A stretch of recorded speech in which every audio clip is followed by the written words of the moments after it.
So it is yet another day of intense diplomacy aimed at averting war in Ukraine.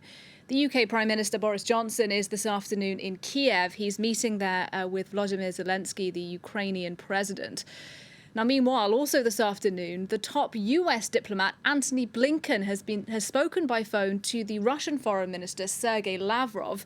The US State Department just a short while ago describing that call as a substantive exchange on mutual security concerns.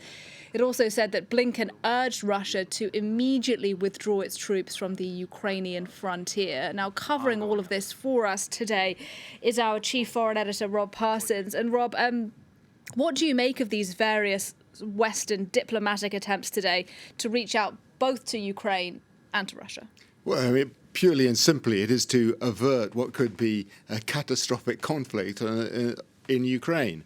Antony Blinken and Sergei Lavrov have been intending to have this conversation for a couple of days now. It's happened.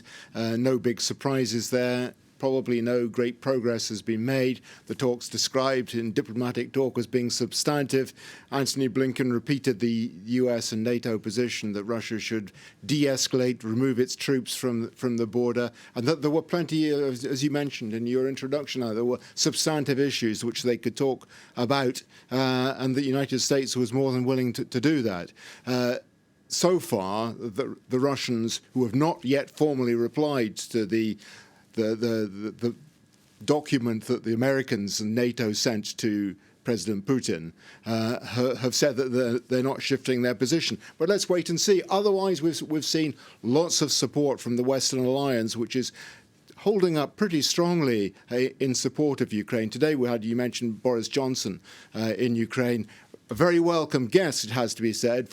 Nice surprise for Boris Johnson, perhaps, who's having a hard time at home. But in Ukraine, he's a very popular man because the Ukrainians welcome the support that Great Britain has been giving to Ukraine, including anti-tank weapons, and being very strong about moving troops into other NATO countries in Eastern Europe, and also Mateusz Morawiecki, the Polish Prime Minister. And an interesting development there too, with Ukraine, Poland and the United Kingdom talking about a possible tripartite alliance, in other words, outside the bounds of NATO, in which Poland and the United Kingdom would give economic and security support, including weapons, to Ukraine. In addition to that, we had Mario Draghi, the Italian Prime Minister, talking to Vladimir Putin earlier on today as well. So, as you said, very intense discussions going on.